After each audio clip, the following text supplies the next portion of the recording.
Selling your home amid divorce, pros and cons of timing options. Of all the decisions you make during a divorce, determining the future of your home feels the most personal. Figuring out who, if anyone, gets to keep your home and when you should list it is the first step toward your new beginning. As you stare down your future, it is good to know exactly what your options are and what you can expect. Every situation presents a unique scenario with an endless amount of variables. Kids, finances, and personal opinions are all important factors. Divorce can be a time of heightened emotions. The best approach is to educate yourself, set realistic expectations, and allow yourself to dream about the future. You will be more prepared by understanding some basics of selling your home during a divorce. However you decide to proceed, your home is a larger piece of the divorce puzzle. Whether you choose, I want to sell my house for cash quickly, or you want to keep the home for the kids, you have many options. When both people approach the decision with an informed and realistic perspective, reaching an agreement will be much easier. Before you take to Google and type "sell house divorce," start here. Consider this your first step in learning about selling your home in a divorce. Who gets the house? The first order of business is deciding who, if anyone, gets the house. This will be an emotion-filled and personal decision. Many couples center this decision around stability for children, but that doesn't have to be the only factor. It may be an easy decision if only one person wants to stay. Or it could come down to who has the financial resources to stay in the home. To keep or to sell? The decision to keep or sell often comes down to finances. Sometimes, selling is the obvious choice. Other times, divorce forces people into selling a very loved and cherished home.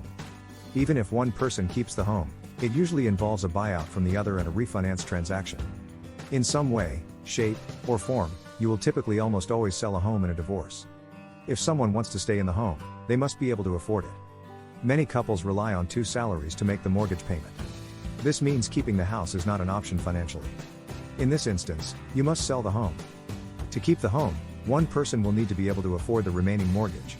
In addition, they will need to qualify to refinance the loan into their own name and pay the other person for their share of the equity. When to sell? If you decide to sell, the next step is figuring out when. Often, this comes down to how well both people work together and how much the courts need to be involved. Before the divorce.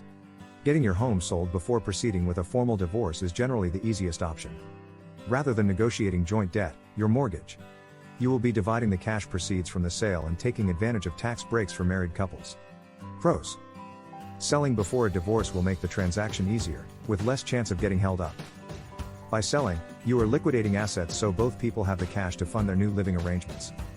Selling as a married couple has potential tax advantages. Cons. This option can delay divorce proceedings as the home sits on the market. A quick sale can feel like a sudden and disruptive change for children. Both people will need to agree on how to split the proceeds. During the divorce, people are often overwhelmed by trying to split the proceeds fairly or need help working together through a major transaction. In this instance, it can be best to sell as a part of your divorce proceedings. This gives you the advantage of negotiating the sale through your lawyers, knowing you have a fair voice in the process. Pros.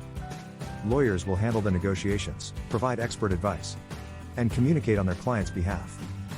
Waiting to sell gives everyone more time to settle their new living arrangements.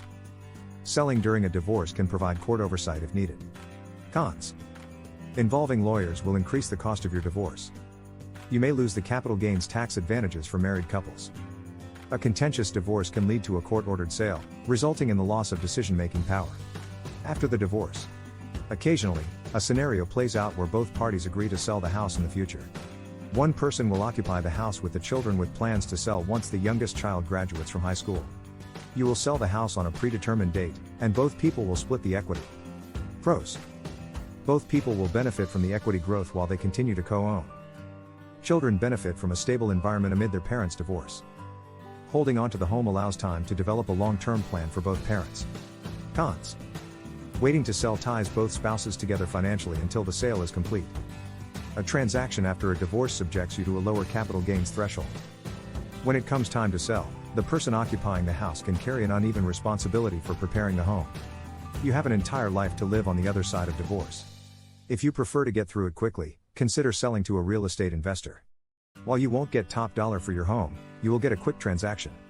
An investor will eliminate the stress of handling upgrades and repairs, listing your home for sale, managing showings, and navigating a sales contract. You can wrap up the whole transaction quickly and easily to begin your new chapter.